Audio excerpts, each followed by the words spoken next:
Este domingo le quise llamar, por ponerle un nombre, un domingo apocalíptico, porque justamente vamos a hablar acerca de Apocalipsis por la mañana y en la tarde. Uno de los anuncios que se le escapó al hermano era invitarles que los domingos por la tarde tenemos el estudio del libro de Apocalipsis. Es un libro muy bonito.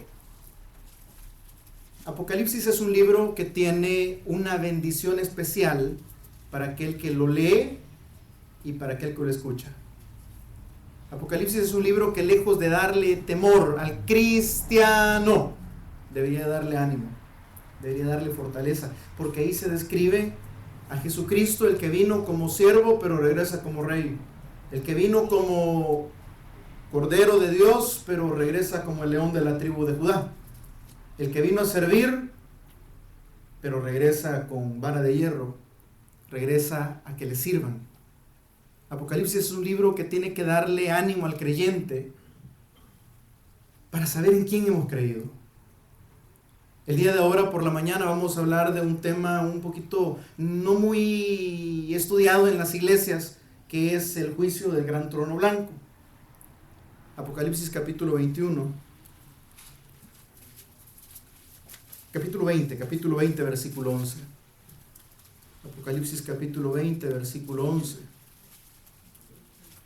Por la mañana vamos a estudiar brevemente el juicio del gran trono blanco. Por la tarde vamos a estudiar el mensaje a la tercera iglesia de Apocalipsis. ¿Por qué lo hacemos así, pastor? Para que usted vaya agarrándole un poquito de gusto, vaya agarrándole el deseo de conocer un poquito más de este libro tan bonito. Yo leo los impares, usted me ayuda con los pares. Amén. Apocalipsis capítulo 20, versículo 11, dice así: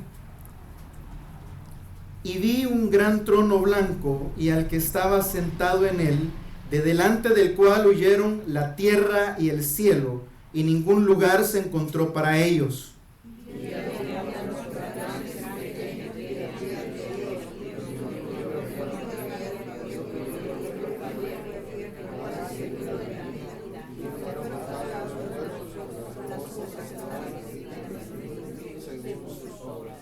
Y el mar entregó los muertos que había en él, y la muerte y el Hades entregaron los muertos que había en ellos, y fueron juzgados cada uno según sus obras.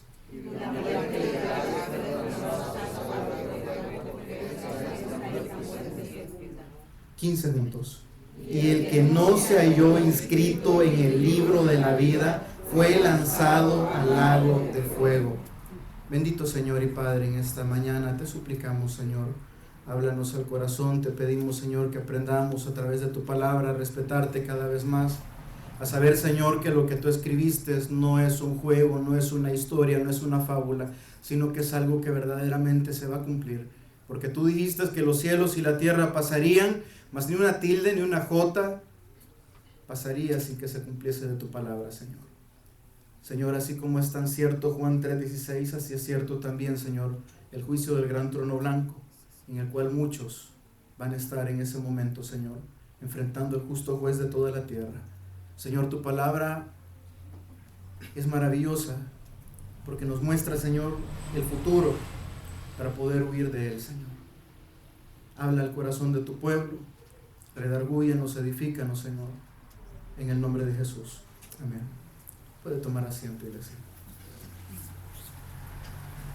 En los últimos 2 domingos anteriores hemos hablado un poco acerca de conociendo la gracia o la gracia de Dios.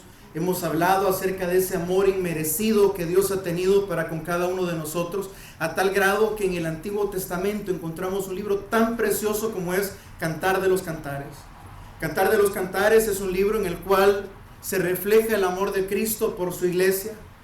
Un Cristo que en un momento le dice a una iglesia que, como todas las iglesias, como toda persona, tiene un pasado, pero encontramos a un Cristo que no menciona su pasado. Encontramos a un Cristo que le dice: tú eres hermosa, amada mía, amiga mía, perfecta eres tú delante de mí.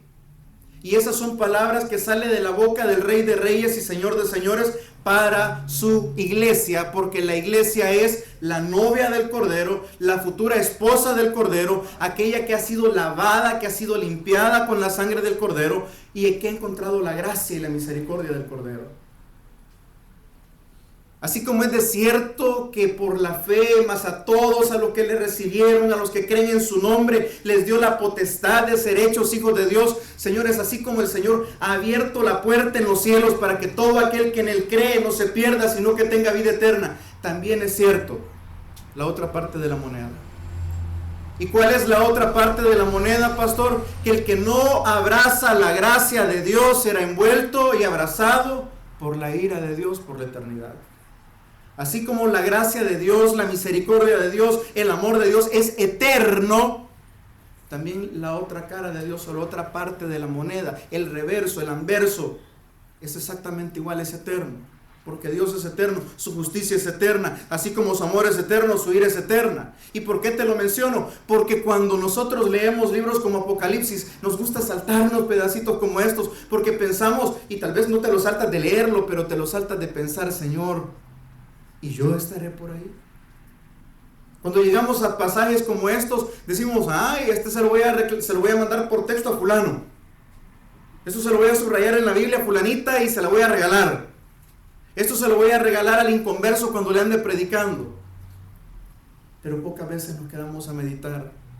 Pocas veces empezamos a reflexionar acerca de usted delante del juicio del gran trono blanco.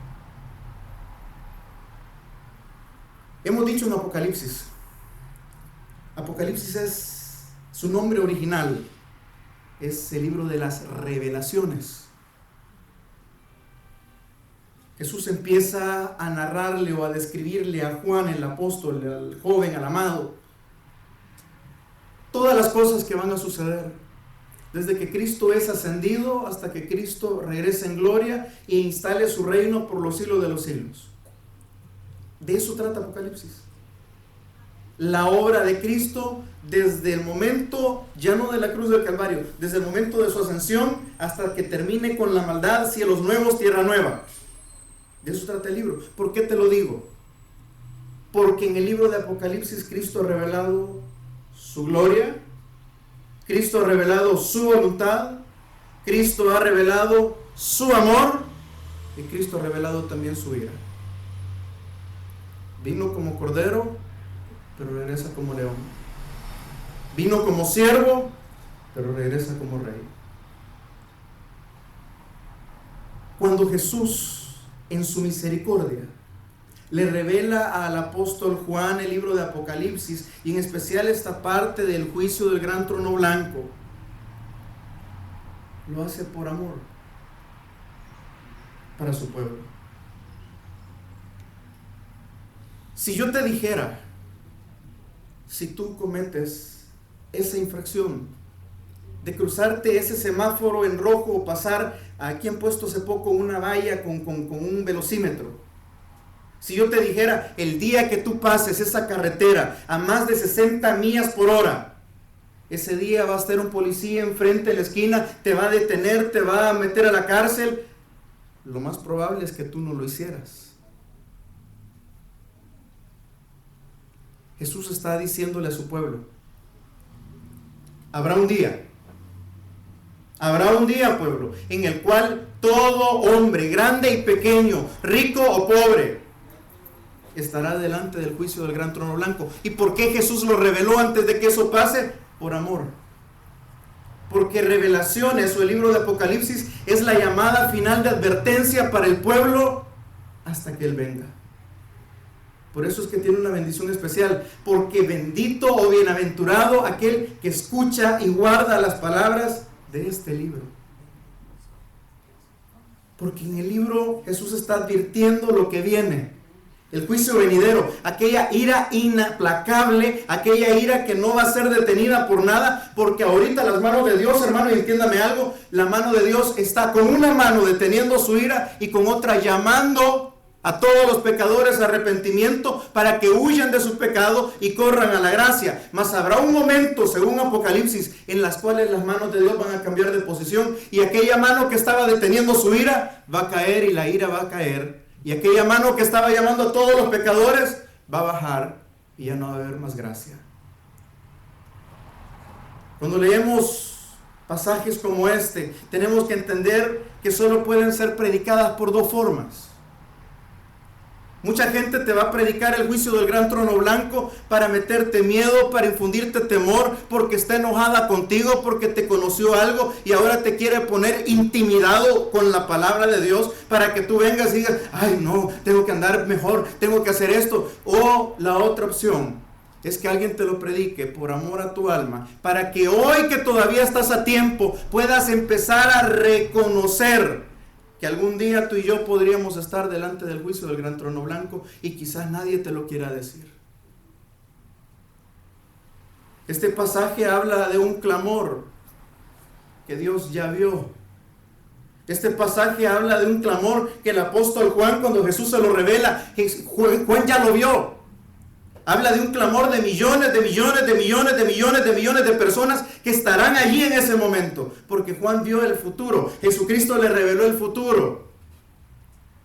Y hay millones de personas que van a estar ahí. Y Juan lo vio. Y Dios vio a esas personas con un llanto, con un clamor, diciendo, jamás pensé estar aquí. La pregunta es si dentro de esos millones, de millones, de millones, de millones, de millones de personas pudiésemos estar tú y yo. Detrás de este pasaje hay un clamor, hay una obra de amor. La palabra Apocalipsis en el griego significa correr el velo o quitar aquello que estaba oculto. ¿Por qué Jesús corrió el velo de lo que iba a pasar de aquí a quién sabe cuántos años? Póngale que sean 1000 o 2000 años más. Pero ¿por qué Jesús corrió el velo? ¿Por qué Jesús permite que ahora tú y yo, faltando quién sabe si 2000 o 4000 años para que esto pase, por qué tú y yo podemos leerlo? Porque Él quiere enseñarte. Él quiere que sepas que no importa cuánto tarde, de que va a pasar, va a pasar. De que su juicio viene, viene. Así como la iglesia cristiana hoy en día se jacta y dice, señores, Cristo viene y aunque tarde esperamos su venida, también tienes que saber que el juicio del gran trono blanco viene. Y aunque tarde, de que viene, viene. Esto no es un juego. Esto es un asunto de vida o muerte. Y hay millones de personas que estarán enfrente del juez justo de toda la tierra para enfrentarlo y solo escuchar de parte de él un veredicto. ¿Por qué Jesús permite que se revele esto? ¿Por qué permite que lo leamos? Para que huyamos. Juan el Bautista le dijo a aquellos que trataban de huir de la ira de Dios, generación de víboras, ¿quién les enseñó a huir de la ira venidera? ¿Cuál es el propósito de Apocalipsis? Que aquellas personas que podamos reconocer que somos pecadores, reconocer que somos imperfectos, reconocer que no merecemos la gracia de Dios, más que si corremos a la gracia de Dios, podemos ser abrazados por la gracia de Dios para no tener que enfrentar un día el juicio de Dios. Para que esos pecadores, generación de víboras, pudiéramos huir del juicio venidero. Hablar sobre el juicio es poco llamativo en las iglesias. Se escucha hablar poco acerca del juicio de Dios, la ira de Dios, la justicia de Dios, la santidad de Dios. Son temas bien minimizados en las iglesias hoy en día. Cuando se comienzan a hacer este tipo de mensajes, no son populares. Muchas veces las asistencias bajan, a la gente no le gusta, a otros les incomoda, otros se aburren, otros piensan que esto es fantasía, otros dicen que el pastor está enojado, otros piensan que el pastor está condenando, que el pastor está señalando, lo está diciendo por mí. No lo estoy diciendo por ti. Quizás la primera persona por quien lo está diciendo es por sí mismo.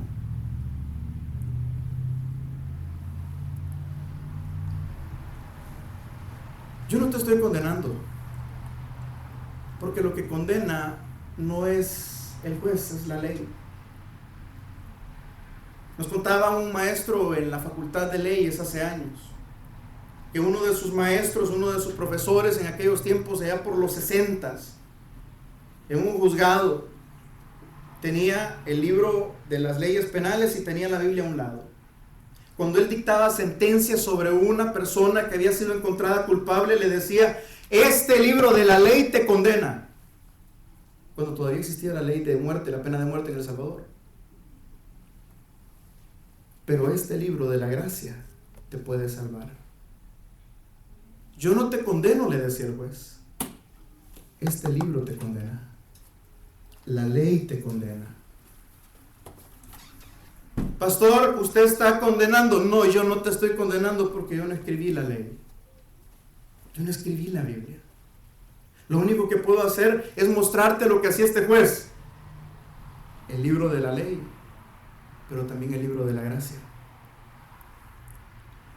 A lo largo de los últimos meses hemos venido bregando con la misma circunstancia. Conozca a Dios, venere a Dios, respete a Dios, busque a Dios, dele a Dios el lugar que Dios se merece. No todo el que dice Señor, Señor, sino el que le busque, el que le ama. El cielo no es un lugar para las personas que quieren huir del infierno. El cielo es un lugar para todo aquel que ha logrado amar a Dios por sobre todas las cosas. La pregunta es: ¿amas a Dios por sobre todas las cosas o dices amar a Dios por sobre todas las cosas?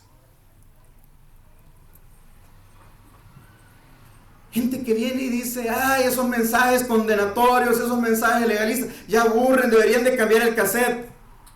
¿Cómo podemos cambiar el cassette si no has entendido la primera parte del disco A del cassette? ¿Para qué quieres más si no has podido con el ABC? ¿Para qué quieres más si la palabra A de arrepentimiento no ha entrado en nuestras vidas? Es una palabra más en el vocabulario, es una palabra más en el diccionario, es una palabra más en la Biblia, pero no es una palabra que nosotros hayamos aprendido a digerir en los últimos meses. ¿Para qué quieres más si no podemos con nada? ¿Cómo podemos poner todo nuestro empeño, todas nuestras fuerzas, todos nuestros recursos para sanarnos de pequeñas manchitas en la piel, cuando lo que te está matando por dentro es un cáncer? Pero muchos estamos preocupados por las manchitas en la piel.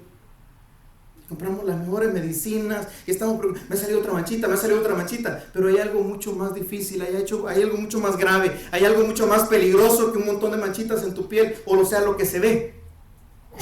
¿Qué es lo que hay adentro? Eso que te está matando, eso que se llama pecado, eso que se llama orgullo, eso que se llama soberbia. Hay algo mucho más grande que lo que se ve, y es lo que está adentro. ¿Por qué vamos a invertir nuestro tiempo diciéndole a la gente acerca de paz, acerca de abundancia, acerca de prosperidad, de sanidad, de victorias, cuando en este mismo momento tu escasez, tu necesidad, tus enfermedades, tus derrotas, tus frustraciones son solamente un dolor de cabeza comparado al verdadero problema que tienes adentro? Dice la Escritura que mas Dios muestra su amor para con nosotros en que, siendo aún pecadores, Cristo murió por nosotros. La palabra nos dice que nosotros éramos enemigos de Dios a causa de nuestro pecado. Una vez que nos venimos a Cristo, acuérdense, Cristo dijo: amad a vuestros enemigos. Cristo amó a sus enemigos. Es decir, que cuando nosotros estábamos en delitos y pecados, Cristo nos amó a nosotros. Entonces, cuando nosotros venimos a Cristo con fe y con arrepentimiento, Él no echa fuera al que viene a Él. Entonces pasamos de ser enemigos de Dios a ser hijos de Dios. La pregunta es: ¿verdaderamente hemos hecho esa transición? ¿Verdaderamente hemos hecho ese switch? ¿Por qué te lo digo? Porque ¿quién, teniendo cáncer, gastaría todos sus recursos por tener una piel más bonita? ¿Quién en su sano juicio se va a preocupar por tener una casa si su destino eterno es el infierno?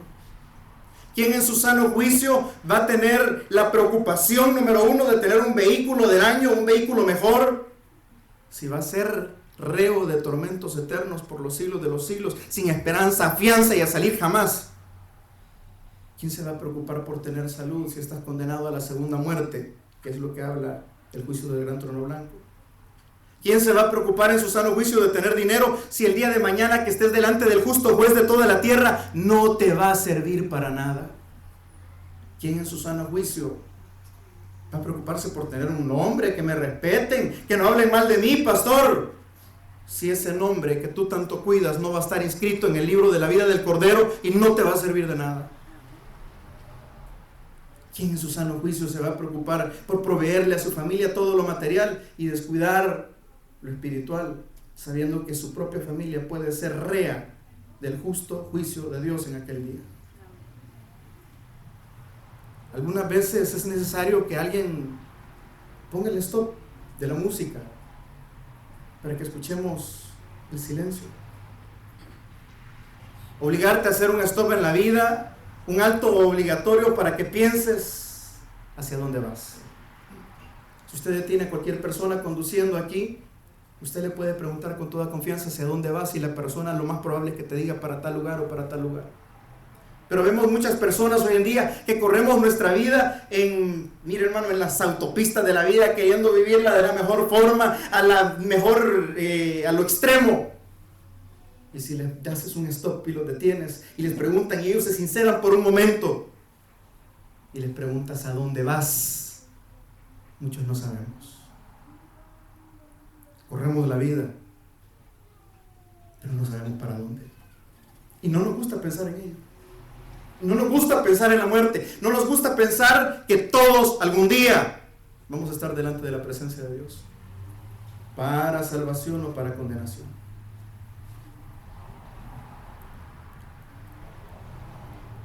El jueves pasado y el sábado, el día de ayer, hablábamos acerca de la fragilidad de la vida. Y es tiempo de hacer un stop. Es tiempo de parar la música un momento. Es tiempo de que escuches en el silencio esa voz de la eternidad que Dios puso en nosotros. ¿Sabías que Dios ha puesto ese sentimiento de eternidad en el hombre? Dios es eterno y Dios creó al hombre a su imagen y semejanza, con pensamiento, sentimiento, voluntad, pero también le puso ese sentimiento de eternidad. Todas las culturas a lo largo de la antigüedad han reconocido ese sentimiento de eternidad. Los egipcios hacían las grandes pirámides para preparar la eternidad de sus reyes. Las culturas indígenas creen en la eternidad, creen en la veneración a sus muertos. Las culturas orientales piensan que sus muertos todavía los pueden ver, les pueden ayudar, les rezan a sus muertos, porque saben que sus muertos siguen vivos, porque tienen un conocimiento de la eternidad. Estúpida es la cultura del siglo XXI, que ha tratado de decir y acallar la voz de la eternidad, que cuando te quedas en silencio te dice que hay algo más que esta vida. Y trata de callar esa voz porque no sabes a dónde vas. No te gusta pensarlo. Buscamos respuestas a la eternidad consultando muertos, consultando religiones, la nueva era, la meditación trascendental, lo que se te da la gana. Porque entendemos muchas veces que tal vez sí hay algo más, pero no sabemos qué es. O no queremos creer qué es. Porque ¿quién no ha escuchado de la Escritura? ¿Quién no ha escuchado de Jesús? Pero ¿cuántos creen verdaderamente a ese Jesús que decimos que le creemos? Que la Biblia es la verdad. ¿Cuántos verdaderamente lo creemos? Tratamos de ignorar la eternidad, ignorar que algún día vas a partir de este mundo.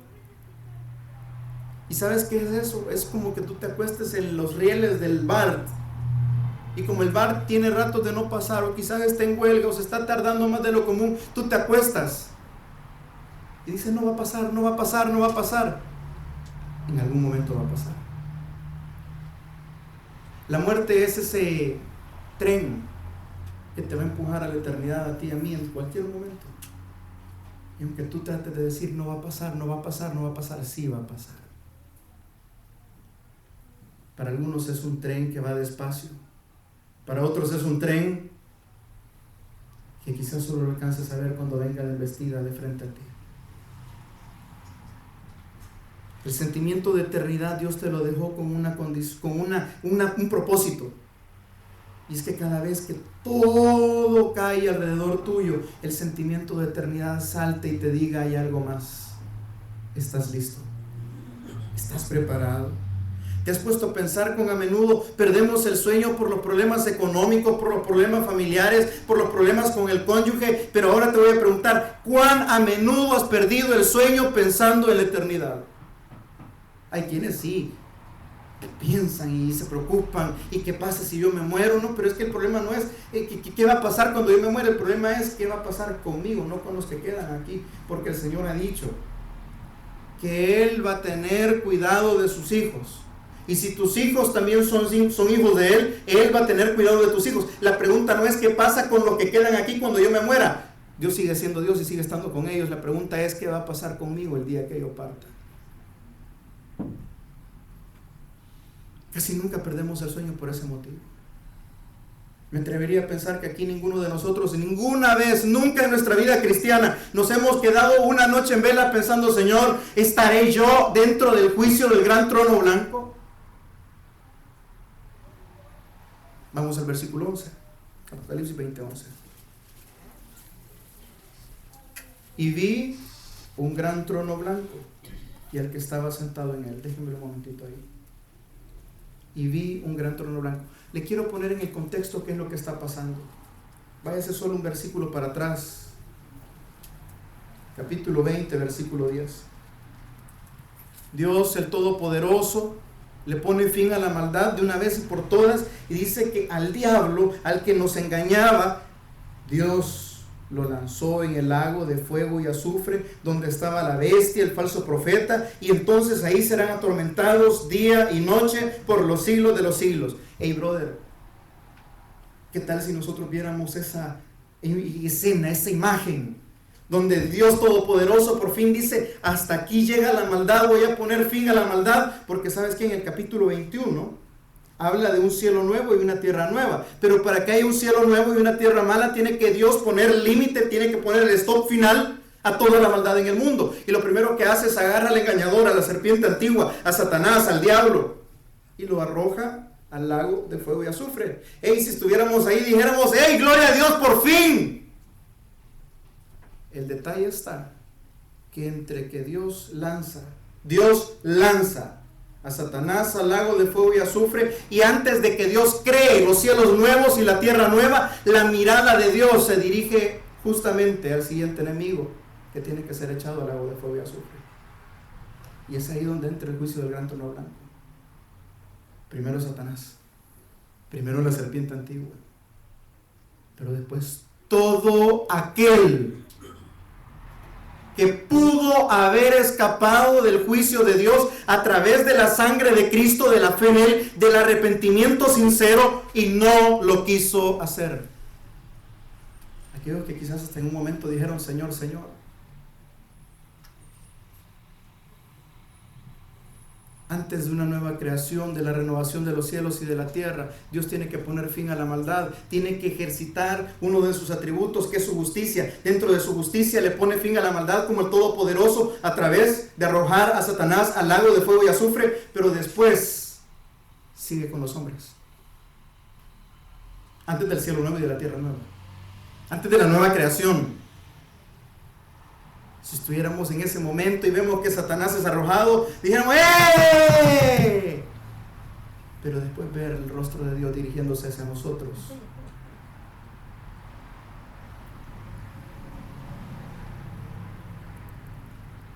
Después de juzgar al diablo y serlo arrojado, el justo juez de toda la tierra seguirá con el siguiente acusado, que es el hombre. Te voy a hacer una pregunta. Si te fijas en el contexto del Apocalipsis capítulo 20, versículo del 9 en adelante, dice que es Dios quien arrojará a Satanás. Amén.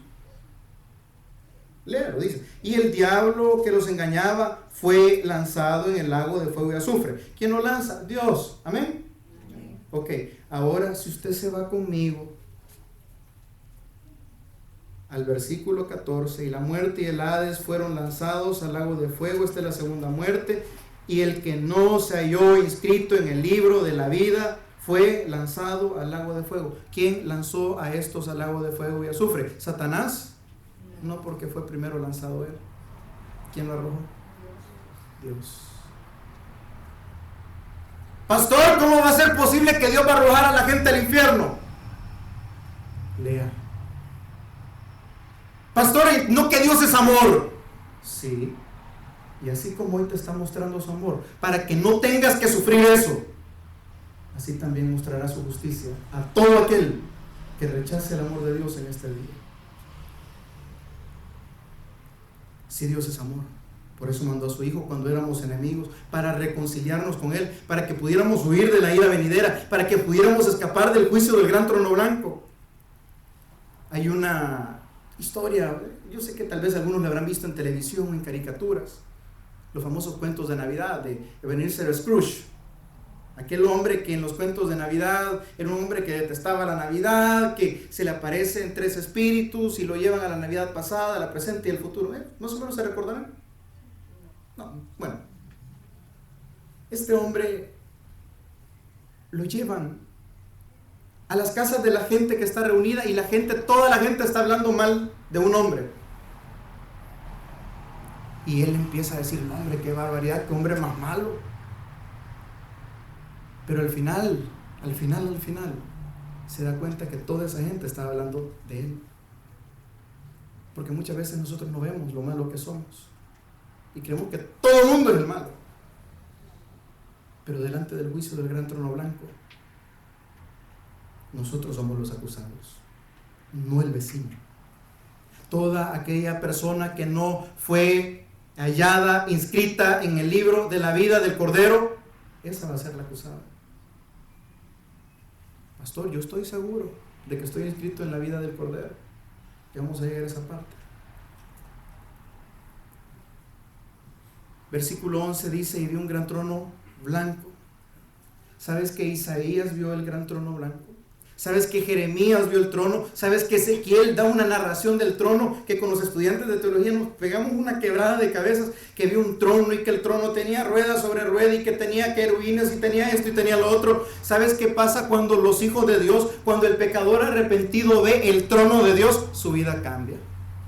Porque todo profeta que vio el trono de Dios, su vida cambió de una vez y para siempre. Todo pecador arrepentido que necesita ver hoy el trono de Dios y a ese sentado en gloria para rendirle su vida hoy, su vida va a cambiar. Pero todo aquel que rehúsa ver el trono de Dios en vida, lo verá en muerte. Y también su vida va a cambiar. Su existencia, su eternidad va a cambiar. Cuando el creyente ve el trono de Dios, y quiero enseñarte algo. Váyanse conmigo sin perder Apocalipsis a Hebreos 4:16. Hebreos 4:16. Hay dos tronos. Quiero que te quede claro, hay dos tronos. 4:16.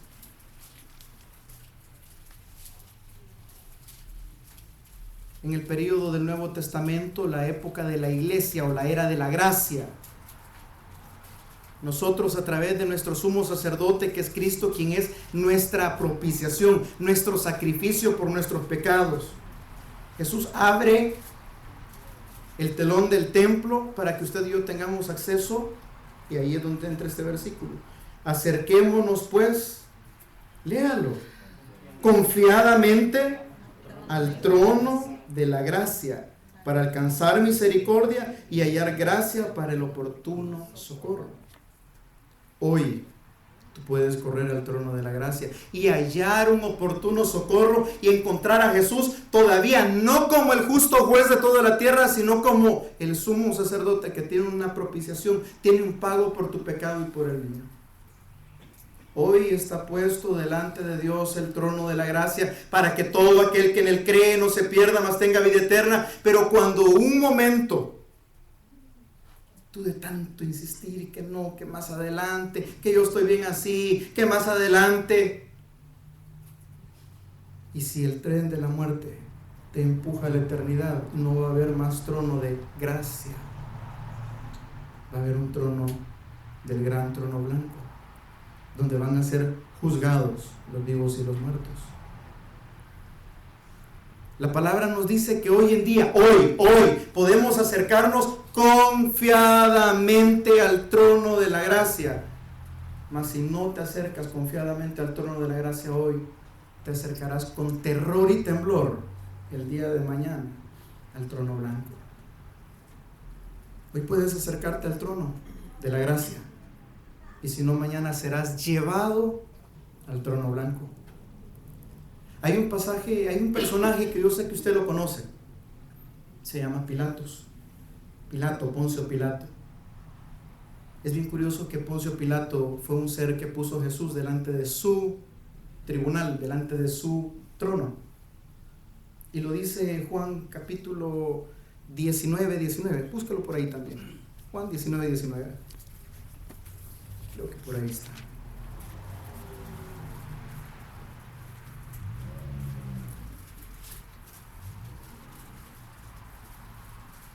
No, Juan 19:13.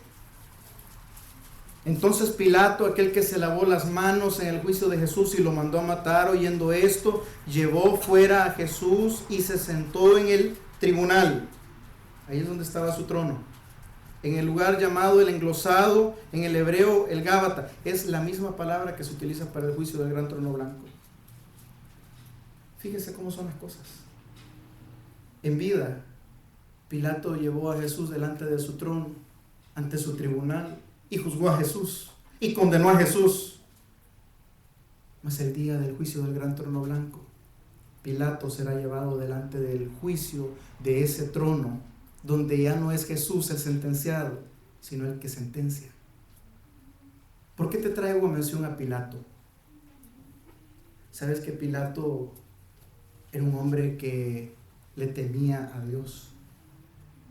Dice la escritura que la esposa de Pilato tuvo un sueño y le dijo: papá, no te metas con este hombre. Y Pilato sintió miedo, temeroso. Y Pilato buscaba la forma de dejar libre a Jesús y dijo: ¿saben qué? Le voy a azotar a Jesús, pero yo no lo quiero matar, yo no quiero tener nada que ver con la muerte de este hombre, porque yo soy temeroso de lo que este hombre pueda hacer, o de Dios, si es que acaso este hombre es un hombre justo. Tanto así que Pilato, dice la escritura, que dijo que le dijo a los fariseos: yo no encuentro ninguna falta en este hombre. Pilato reconoció que Jesús era un hombre intachable. Pilato reconoció que Jesús era un hombre bueno. Pilato reconoció. Y ahí el versículo que le decía, el 19, siempre de Juan 19. Pilato escribió también un título que puso sobre la cruz, el cual decía: Jesús Nazareno, Rey de los Judíos. Le dijeron: Pilato, quita ese anuncio que has puesto ahí. Y Pilato dijo: lo que he escrito, lo he escrito. Pilato dio un testimonio público que Jesús era el Rey de los Judíos. Por años yo quise salvar a Pilatos del juicio del gran trono blanco, diciendo: Pilato fue salvo, porque miren lo que escribió y dijo con osadía: yo lo que he escrito, lo he escrito, lo que creo, lo creo.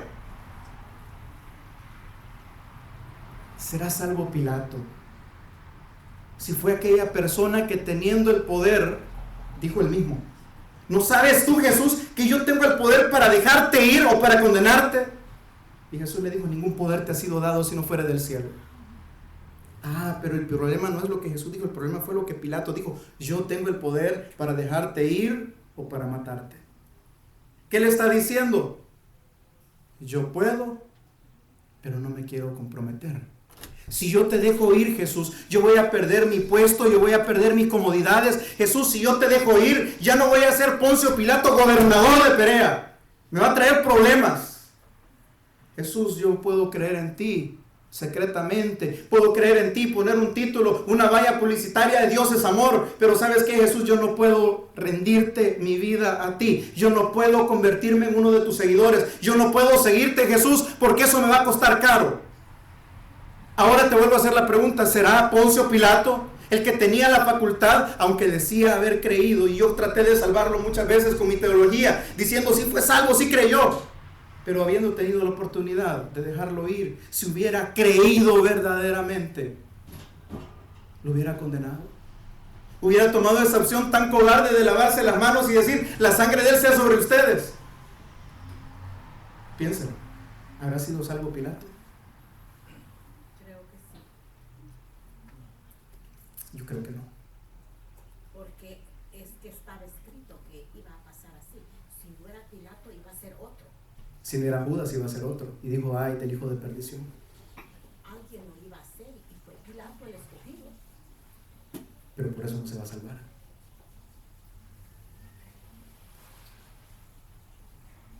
Te hago una pregunta. ¿Qué tal tú y yo? Que tenemos una profesión de fe. Jesús Nazareno, Rey de los judíos. Y creemos secretamente, pero no estamos dispuestos a tomar la cruz y seguirlo. Vamos a escapar nosotros. Pilato entró en el credo. Sí. Padeció bajo el poder de Poncio Pilato. Te lo pongo. Todo el que dice Señor, Señor, no es simplemente creer, es que haces con Jesús. Cuando Jesús se te presenta delante de ti, lo vas a reconocer como el Hijo de Dios. Va a concordar tus hechos con lo que dices. Pilato le dijo, este Jesús es el Rey de los judíos, pero igual lo mató. Nunca lo vio como Dios. Ahora nosotros le damos vuelta y decimos, sí, Pilato va a estar delante del juicio del gran trono blanco si usted lo quiere poner así, no sé. Pero ¿y si nosotros hacemos exactamente lo mismo? Lo reconocemos, sabemos que Dios, que no hay mancha en Él, sabemos que Él es bueno, sabemos que su misericordia. ¿Qué haces con ese regalo que Dios te ha puesto en las manos, que es Cristo? Te lava las manos. No vas a renunciar a tus comodidades por Él. Lo vas a ver como el reo, lo vas a ver como el que vino a servir, o lo vas a empezar a reconocer como Dios. Sus discípulos tuvieron que seguirlo. Toma tu cruz y sígueme. A los discípulos, sígueme, y lo siguieron.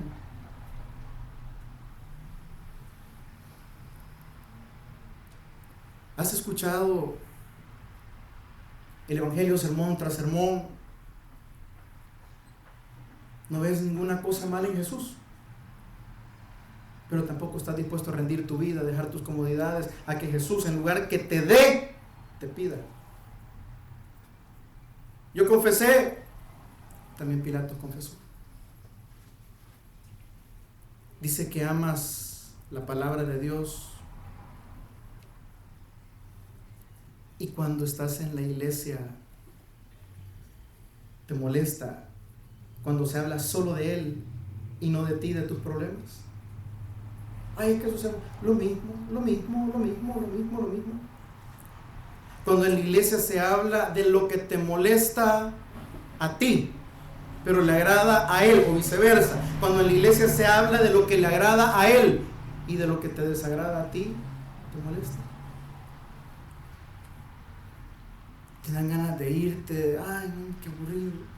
Cuando la alabanza no te gusta a ti, te has puesto a pensar que no es para ti, es para Él. Y que lo importante no es que te guste a ti, sino que le guste a Él.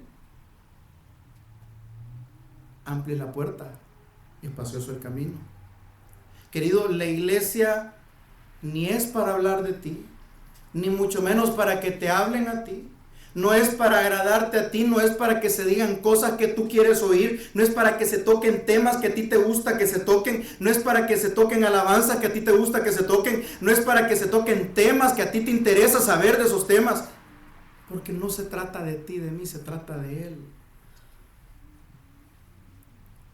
Amplia la puerta, espacioso el camino.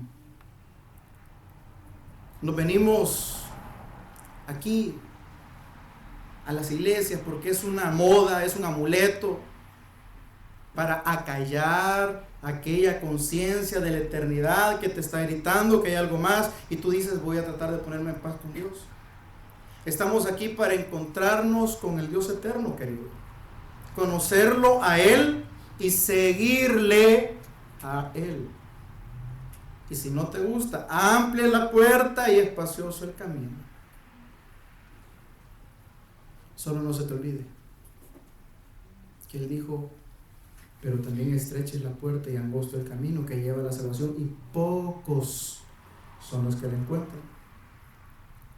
El trono, o una vista al trono de Dios, transforma, la gracia de Dios transforma las vidas, pero también el trono blanco de Dios va a transformar el destino eterno de todo aquel que se presente delante de él. Criticamos a Pilato porque Pilato juzgó a Jesús, lo condenó a Jesús. Pero nosotros juzgamos su evangelio. ¿Cuál es la diferencia? Juzgas a Jesús por cómo te trata la vida, cómo Dios me trata a mí. ¿Perdón? Sí, pastor, cómo Dios me trata a mí, qué barbaridad. ¿Sabes cómo te trata Dios? Te trata con el suficiente amor como para tratar de llamar tu atención a través de todos tus problemas, para que reflexiones y busques la forma de huir del justo juicio de Dios. Porque si te tratara como tú y yo merecemos, nos hubiera aplastado hace mucho por su justicia. Te voy a hacer una pregunta. ¿Le llamas Dios y no le sirves? Dices que se merece lo mejor y no se lo das. Prefieres estar a cuentas con el IRS porque te da mucho más miedo el IRS que robarle a Dios. No hablamos solo de la desobediencia, hablemos de cómo ves querido al Hijo de Dios. ¿Lo tratas como a Dios? ¿Tratas a Jesús como a Dios? Si es Dios, ¿le adoras como un Dios se merece? Te voy a poner y te voy a confrontar con otras culturas. ¿Sabías que los musulmanes oran 5 veces al día, sea donde sea que estén, y se arrodillan de una forma impresionante? Y ellos adoran a Alá. Ellos adoran a Mahoma. ¿Quién es Alá? ¿Quién es Mahoma? Y tú dices que alabas al Dios eterno, al único, al verdadero, al único vivo, al Cristo resucitado. Y los idólatras adoran con mucho más respeto a sus dioses que el mismo pueblo de Dios que dice conocer a Dios. Tratas a Jesús como Dios. ¿Sabes que los judíos, sabes lo que los judíos hacían en el día de reposo? Aquella persona que no respetaba el día que Dios había dicho, vengan y adórenme, lo mataban. Jehová, la ley seca, nada de gracia. Y tú que conoces a Jesús, mi Señor, mi Rey, mi Redentor. Y si los judíos mataban a pedradas a aquel que no respetaba el mandamiento del Señor de ir y buscarle con todo el corazón una vez a la semana, y nosotros que decimos que le amamos, que le adoramos, que Él es lo mejor, que Él es mi Dios, ay, hoy no. Te voy a poner otro ejemplo más duro todavía. ¿Sabes que las familias hindús creen tanto en la reencarnación de los seres queridos? Creen en las vacas. Para los hindús, para la cultura hindú, para la religión hindú, las vacas son sagradas. ¿Sabes que hay familias hindús que cuando ven una vaca con hambre o con sed, van y caminan millas para irle a traer algo de comer y algo de tomar a la vaca? Porque para ellos es sagrada. Y van tan lejos como sea necesario. Y sabes que todavía después, cuando la vaca defeca, recogen su excremento porque la vaca es sagrada. Y lo limpian con todo gusto porque la vaca es sagrada. Contame, ¿qué es lo que tú has hecho por tu Dios? Si los musulmanes oran 5 veces al día, si los judíos mataban a todo aquel que no adoraba a Dios el día que Dios había dicho, si los hindús caminan y se sacrifican por una vaca, y tú me dices que tú amas a Dios por sobre todas las cosas,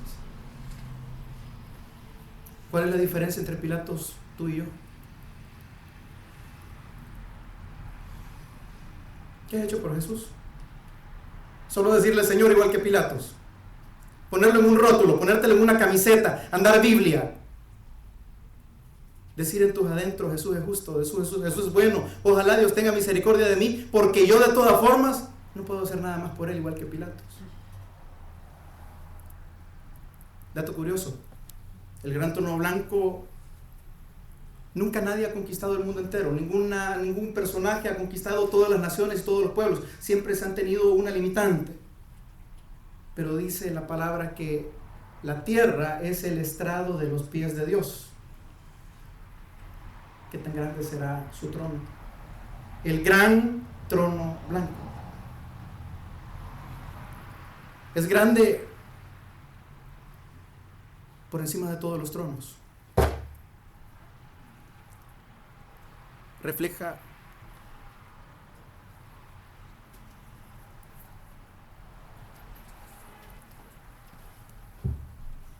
la grandeza de lo que va a ser emitido, lo que va a salir de ahí también. ¿Qué te ha puesto a pensar? Lo insignificante que nos vemos a la par de un edificio de 30, 40 pisos.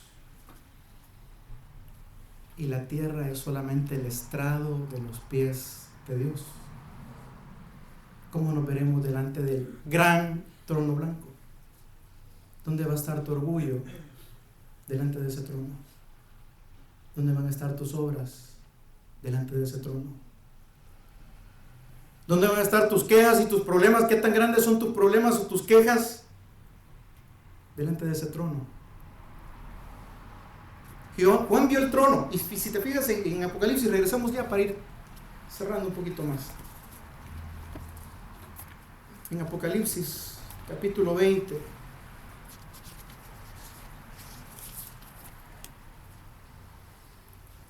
Se describe que Juan ve el trono blanco. En el versículo 12 dice: vi los muertos grandes y pequeños. Después dice que vio a la tierra huir. Pero lo primero que Juan describe de todo lo que estaba viendo, porque lo estaba viendo al mismo tiempo, es el gran trono blanco. ¿Por qué? Porque todas las demás cosas son insignificantes delante del gran trono blanco. Delante de su presencia, todo lo que hoy te aqueja no es nada. Delante de tu presencia, tú y yo no somos nada.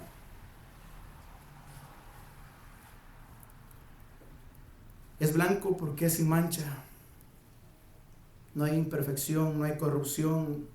Es blanco porque ahí no va a haber soborno. No vas a poder sobornar, no vas a tener indulgencias delante de Él.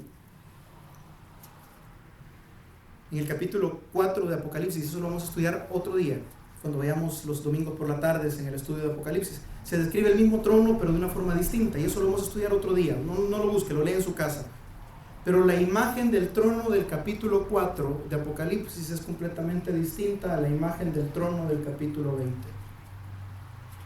En el capítulo 4 había un arco iris, símbolo de las promesas de Dios, de la misericordia de Dios, del pacto de Dios con el hombre. En este trono no hay arco iris. Usted lo puede buscar, lea el capítulo 4 en su casa y búsquelo completo, y ahí dice que hay un arco iris en su trono. Pero si usted se va a Apocalipsis 20 y ve el juicio del gran trono blanco, no hay arco iris, y el arco iris representa las promesas de Dios. En ese momento ya no hay más pactos. En Apocalipsis capítulo 4 hay más tronos, que es donde estaban sentados los 24 ancianos. Aquí no hay más tronos, porque no va a haber nadie que se pueda meter, interceder, clamar por ti, o que pueda decir: Señor, dale una oportunidad. Aquí no hay intercesor ninguno, solo tú y Dios. No hay más tronos.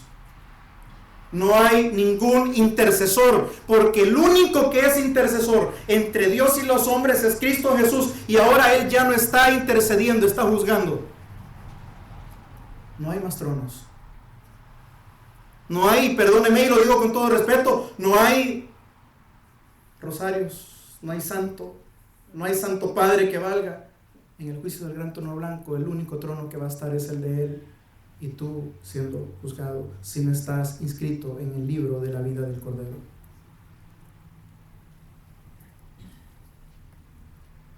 Había un canto donde los seres celestiales decían: Santo, Santo, Santo, el Dios que nos redime.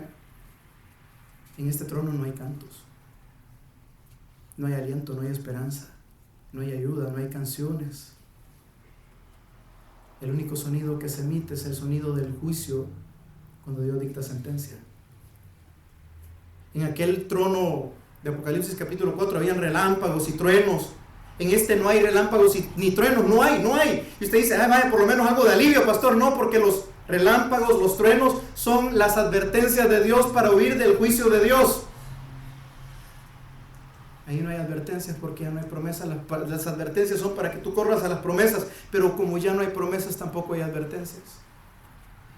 No hay más relámpagos, no hay más truenos, solo la presencia completa de Dios. Ay, pastor, ¿por qué habla tan golpeado? ¿Por qué predica tan duro? Quizás la iglesia estuviera más llena si predicara distinto. Los truenos y las señales son la forma como Dios demanda que la gente vaya a las promesas. Si no hay truenos y relámpagos, la gente seguirá pensando que no va a llover nunca. La advertencia es para que el hombre corra sus promesas.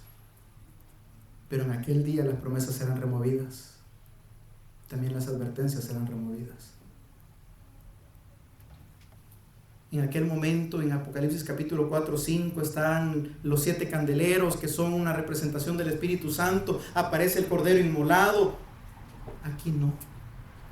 El Espíritu Santo es quitado, y el que había sido puesto como Cordero inmolado ahora está como el juez justo de la tierra. No lo digo para molestarte, no lo digo para arruinarte el día, no lo digo para que te sientas mal o para que pienses que estoy molesto, pero tienes que ver que es una realidad que no está lejos. La iglesia de Cristo ha olvidado regresar verdaderamente a Cristo. No es lo mismo estar en la iglesia que estar en Cristo. No es lo mismo. Decía por ahí un pastor que escuchaba hace ratos, y me gustó lo que decía: si tú dices que tú eres cristiano por estar en la iglesia, también eres hamburguesa cuando vas a McDonald's. Tú puedes pasar viviendo toda la vida en una cochera aquí en San Francisco y no te vas a convertir en vehículo por eso. Puedes estar por años en una iglesia y no te vas a convertir en cristiano solo por eso. Tiene que haber arrepentimiento, tiene que haber una búsqueda de Dios, tiene que cambiar la forma de cómo ves a Jesús, ya no como, sí, Jesús es buena gente, sino Jesús como mi Dios, y respetarlo como mi Dios, y valorarlo como mi Dios, y darle el lugar que se merece como mi Dios, todavía por encima de las religiones paganas que respetan mucho más a sus dioses falsos que lo que la iglesia cristiana evangélica respeta al único Dios verdadero. Y el asunto es grave, porque después dice que se van a abrir los libros.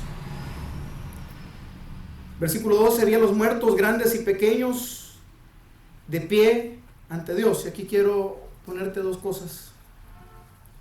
Hay otra traducción que dice: y vi a los muertos, grandes pecadores y pequeños pecadores, delante de Dios. Es una traducción que aparece por ahí. No es grandes y pequeños en estatura, es grandes y pequeños en pecado. No creas que porque yo peco poquito, yo no merezco ir al infierno. Por cuanto todos pecamos, todos estamos destituidos de la gloria de Dios, mas Dios muestra su amor para con todos, para que todo aquel que en Él cree, para que todo aquel que verdaderamente lo ha hecho su Dios, pueda escapar. ¿Hitler merece el infierno? Sí, también usted y yo.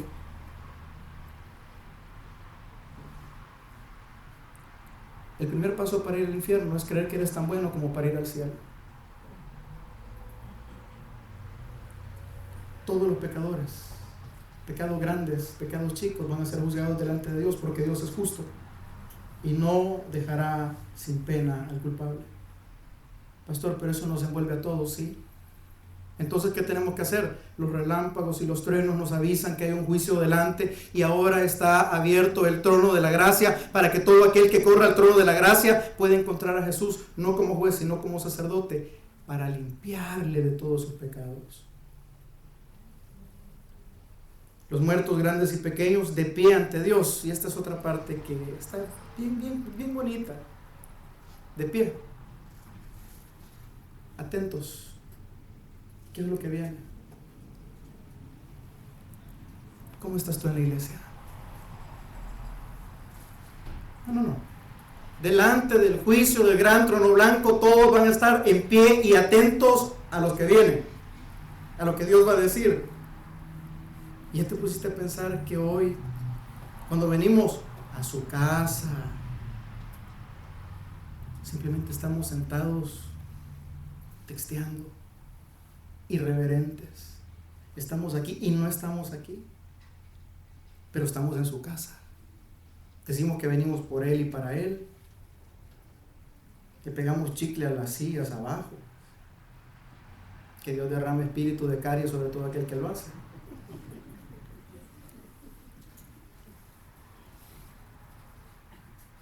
Pero va a haber un día que tus irreverencias y las mías en su casa, hasta esas las vamos a pagar. No, y venimos y hacemos de la casa de Dios, y Jesús lo dijo, cueva de ladrones. Venimos de aquí, no es que terminando el amén, y hacemos aquí como que estamos en el mercado, en este y en todas las iglesias del mundo. Pero va a haber un día que vas a estar de pie, vas a estar atento, pero va a ser muy tarde. Mejor estar sentadito delante del trono de Dios, delante de la gracia de Dios, para entender la gracia de Dios, de cómo huir de la ira de Dios. Dice la Escritura que vio a los muertos grandes y pequeños, y yo quisiera ponerte esa idea.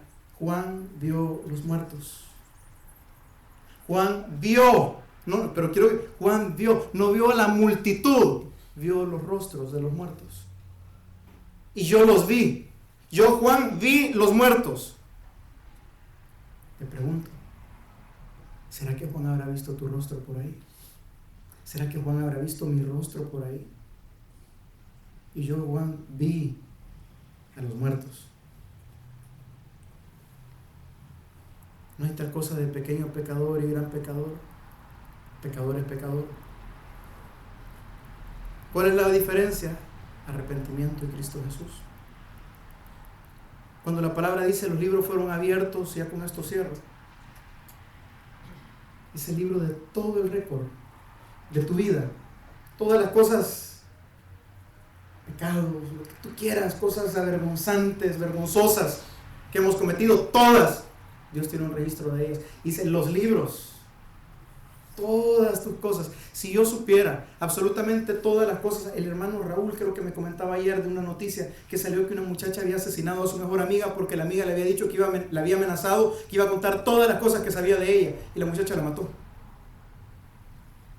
Hay un Dios que sabe todo de ti y de mí.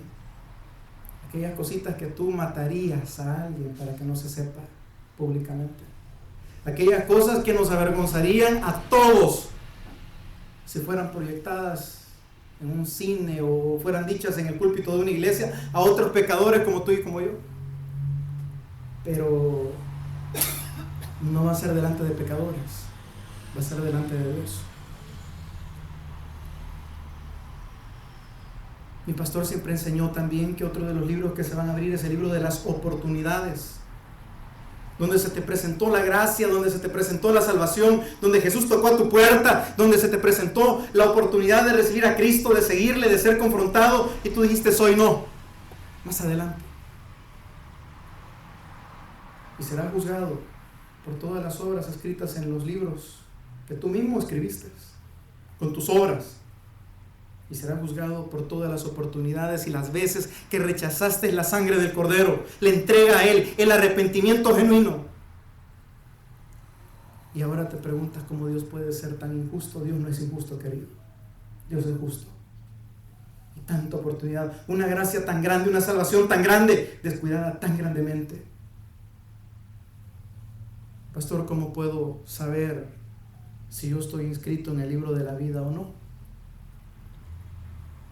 Jesús lo dijo, por sus frutos los conoceréis. La salvación es por fe, sí. Añadirle cualquier obra a la fe, a la salvación por fe, es una blasfemia, es minimizar el poder de la sangre de Cristo, porque la salvación es únicamente a través de la fe en Cristo. Pero la prueba visible de la salvación invisible, o de la hechura invisible, o de la acción invisible que Dios ha hecho en ti, es el fruto. La prueba visible de la acción invisible de Dios en tu vida es el fruto. El que está en Cristo, nueva criatura es. Cuando Dios termina de juzgar a Satanás, se dirige contra los pecadores, y después hay una nueva creación, cielos nuevos y tierra nueva. ¿Y quiénes van a entrar ahí, pastor? Los que tienen un nuevo corazón, los que fueron regenerados. Váyanse conmigo al 21. Y vi un cielo nuevo y una tierra nueva, porque el primer cielo y la primera tierra pasaron y el mar ya no existía más. Y yo, Juan, vi la santa ciudad, la nueva Jerusalén, descender del cielo de Dios, dispuesta como una esposa ataviada para su marido. Y oí una gran voz en los cielos que decía: aquí el tabernáculo de Dios con los hombres. Hay hombres ahí. ¿Qué hombres, pastor? Todo aquel hombre que mientras el período de la gracia, el trono de la gracia está puesto, entiende que el juicio de Dios también está puesto más adelante y dice: Señor, yo he escuchado los truenos, Señor, yo he escuchado la ira, Señor, yo he escuchado el mensaje y ahora corro como pecador arrepentido, no al trono del juicio, sino al trono de la gracia. Dios fuera injusto si solo tuviera el trono blanco para juzgar. Pero Dios es justo, porque antes del trono blanco puso un trono mucho más maravilloso, que es el trono de su gracia, el trono de su amor, para que si tú crees en Él este día, te arrepientes y te conviertes a Él verdaderamente, y le sigues a Él, y le das a Él el lugar que Él se merece como Dios, entonces no tendrás que pasar al siguiente trono. Juan vio los muertos delante del trono blanco, pero Juan también vio los hombres con vida en la presencia de Dios, cielos nuevos, tierra nueva, para gente con un nuevo corazón. Amén. Oremos. Bendito Señor y Padre nuestro, en esta mañana, Señor, te damos gracias porque tu palabra